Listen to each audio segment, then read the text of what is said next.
Chapter 7. Location, location, location. Location, a noun, real estate term that refers to the position of a piece of real estate as it relates to the value of that real estate.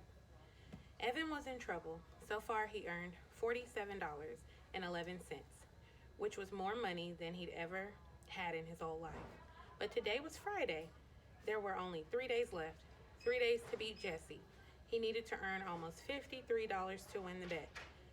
And that meant each day he had to earn. Evan tried to do the math in his head.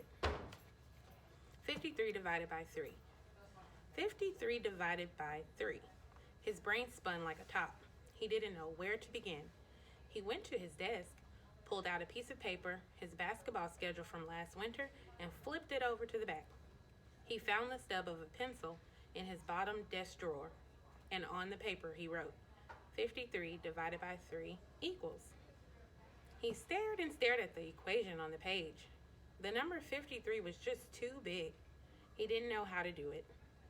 Jesse wouldn't know how, he muttered, scribbling hard on the page. Jessie could do long division. Jessie had her multiplication facts memorized all the way up to 14 times 14. Jessie would look at a problem like this and just do it in her head. Snap! Evan felt like his mouth was getting tight, his fingers gripping the pencil too hard as he scribbled a dark storm cloud on the page. His math papers from school were always covered in X's. Nobody else got as many X's as he did. Nobody. Draw a picture. Mrs. DeFazio's voice floated in his head. She had always reminded him to draw a picture when he couldn't figure out how to start a math problem. A picture of what? He asked in his head. Anything, came the answer. Anything? Yes, anything, as long as there are 53 of them. Dollar signs? Evan decided to draw dollar signs. He started to draw 3 rows of dollar signs. 1, 2, 3. He counted as he drew. 4, 5, 6.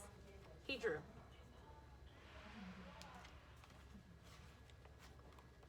By the time he reached 53, his page looked like this.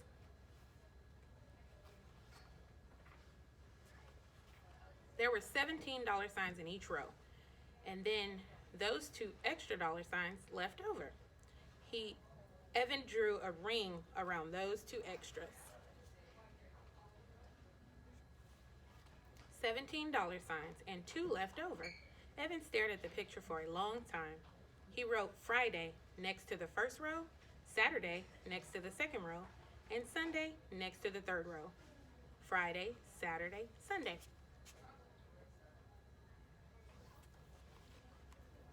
Evan looked at the picture. It started to make sense. He needed to make $17 on Friday, $17 on Saturday, and $17 on Sunday. And somewhere over the 3 days, he needed to make 2 extra bucks in order to earn $53 by Sunday evening. Evan felt his heart jump in his chest. He had done it. He had figured out 53 divided by 3. That was a 4th grade problem. That was 4th grade math. And he hadn't even started 4th grade. And no one helped him. Not Mom, not Grandma, not Jessie. He'd done it all by himself. It was like shooting the winning basket in double overtime.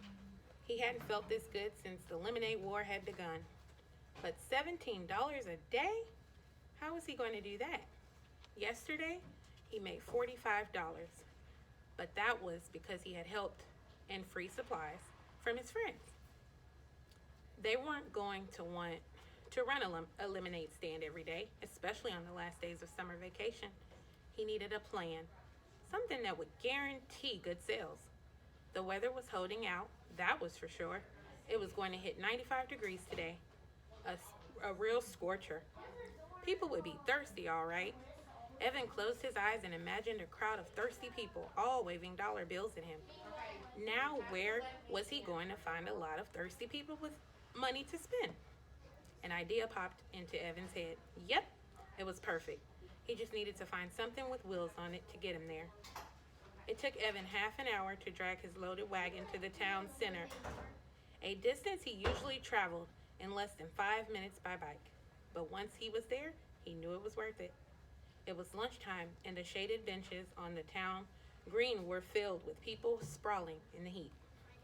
Workers from the nearby stores on their half-hour lunch breaks, moms out with their kids, old people who didn't want to be cooped up in their houses all day, high school kids on skateboards slooshed by, preschoolers climbed on the life-size sculpture of a circle of children playing Ring Around the Rosie.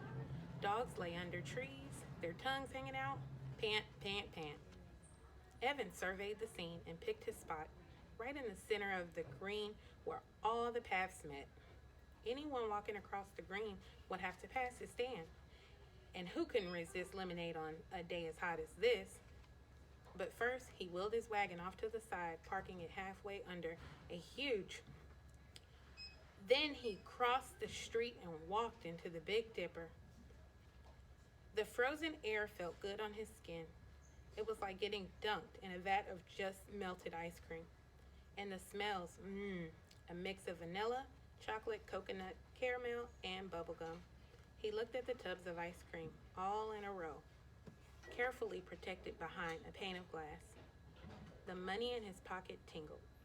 He had plenty left over after buying 5 cans of frozen lemonade mixed with his earnings from yesterday. What would it hurt to buy just 1 cone, or a milkshake, or maybe both? "Can I help you?" asked the woman behind the counter. Yeah, said Evan. He stuck his hand in his pocket and felt all of the money. Bills and coins ruffled between his fingers. Money was meant to be spent. Why not spend a little?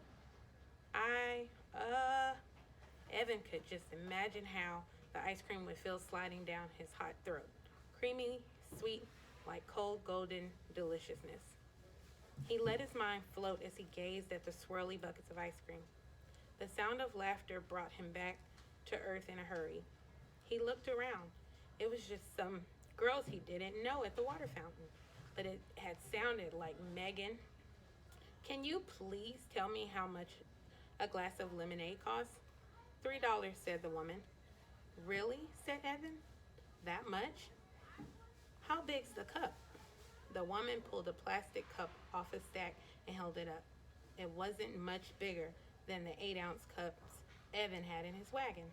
"Wow, $3? That's a lot," said Evan. "Well, thanks anyway." He started to walk to the door. "Hey," said the woman, pointing to the ice cream case. "I'm allowed to give you a taste for free."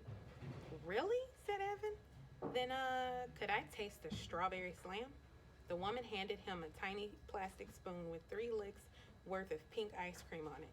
Evan swallowed it all in one gulp. Back outside, he got to work. First, he filled his pitchers with water from the drinking fountain. Then he stirred in the mix. Then he pulled out a big blue marker and wrote on a piece of paper, $2 per cup. Best price in town. He barely finished setting up when the customers started lining up, and they didn't stop.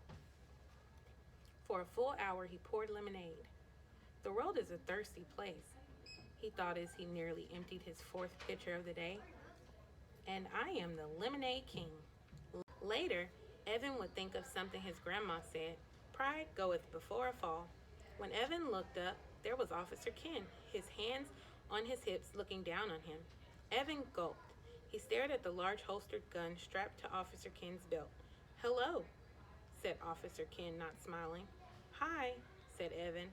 Officer Ken did the bike rodeo every year at Evan's school. He was also the cop who had to show up last fall when there was a hurt goose on the recess field. Officer Ken was always smiling. Why isn't he smiling now? Evan wondered. "Do you have a permit?" asked Officer Ken.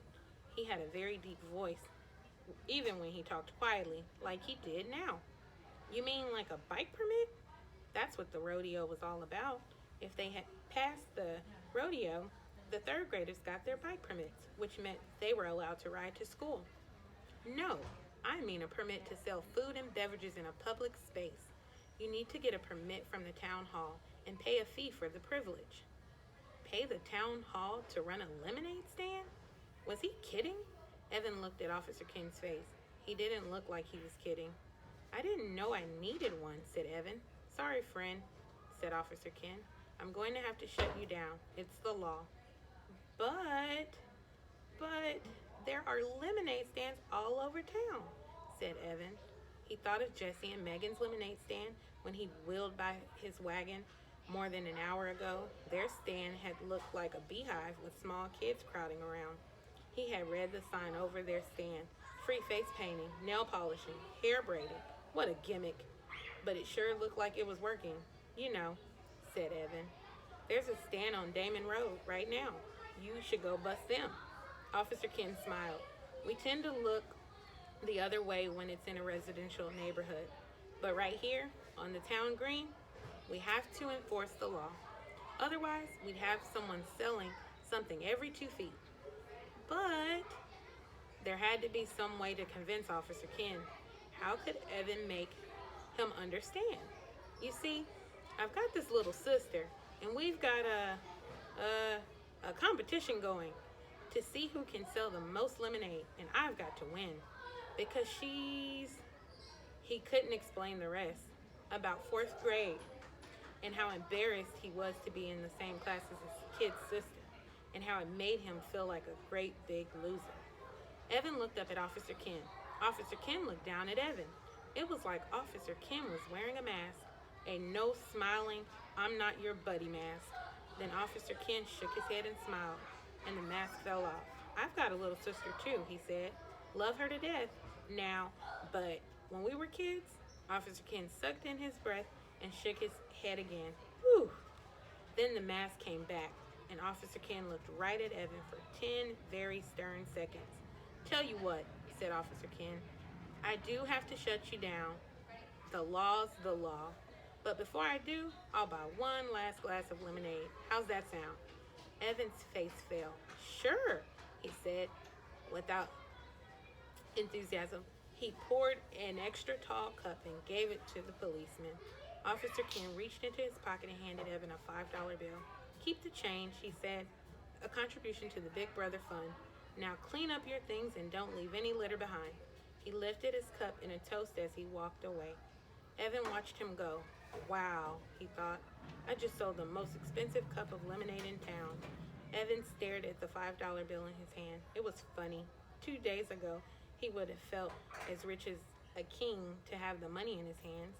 It was enough to buy 2 slices of pizza and a soda with his friends. It was enough to rent a video and have a late night at someone's house. It was enough to buy a whole bag full of his favorite candy mix at CVS. 2 days ago, he would have been jumping for joy. Now he looked at the $5 and thought, it's nothing compared to the $100 he needed to win the war. $5 was nothing. He felt somehow that he'd been robbed for something. Maybe the happiness he should have been feeling. He loaded everything from his stand into the wagon, making sure he didn't leave a scrap of litter behind. He still had a glass full of lemonade left in one pitcher, not to mention another whole pitcher already mixed up and unsold. So he poured himself a full cup. Then, before beginning the long, hot haul back to his house, he found an empty spot on a shaded bench and pulled his earnings out of his pockets. He counted once, he counted twice. Very slowly, he had made $65. The cups and lemonade mix had cost $9. When he added in his earnings from Wednesday and Thursday, he had $103.11. Now that's enough, he thought.